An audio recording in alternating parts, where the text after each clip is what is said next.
guys! Welcome to Zianalyn Vlog. Kung hindi pa po kayo nakapag-subscribe, please subscribe my channel and don't forget to click the notification bell para syempre lagi kayong updated. So ayan guys, meron po akong i-share sa inyo. Ayan yung ginagamit ko pag la-live stream po sa YouTube. So ayan. Start na tayo guys, wag na po natin patagalin. Ayan. Pupunta po tayo sa Chrome and then search lang po natin www.youtube.com.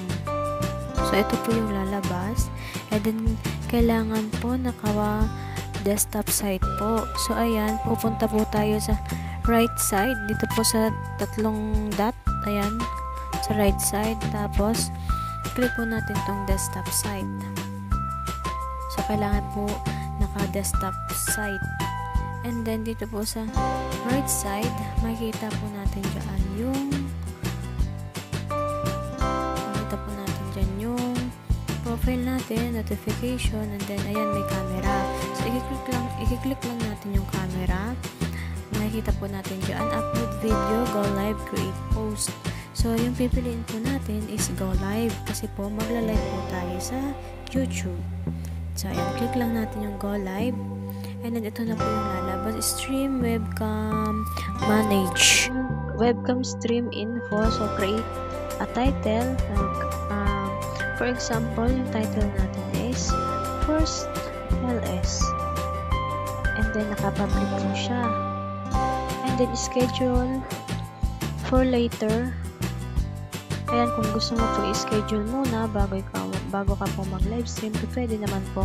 I-click mo lang po to, itong circle na to. I-on mo lang yan. And then audience, ayan, kailangan po siya. No, it's not made for kids. So ayan. No, it's not made for kids. And then more option.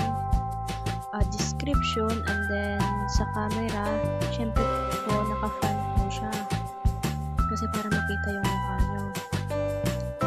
Ayan lang naman po yung yung pipindutin po natin, wala na pong iba, madali lang naman. And then pagkatapos po next na natin. So ayan, next natin, ayan po yung lalabas. So ayan, kung gusto, ayan po yung thumbnail nyo, pero kung gusto nyo naman may naka-ready na po kayong thumbnail, click lang natin yan, yung screen lang ha, click lang natin yan, yung sa may sa may thumbnail, and then ito na yung lalabas. Hanapin po natin yung gusto nyong i-thumbnail. For example, ito yung thumbnail po, ayan po, title First LS, category entertainment, privacy, public, ganyan. Tapos, pag okay na po yung thumbnail nyo, ayan, i-go live na po natin. And then, pag nag-go live na po, yan. So, ito na po yung makikita natin.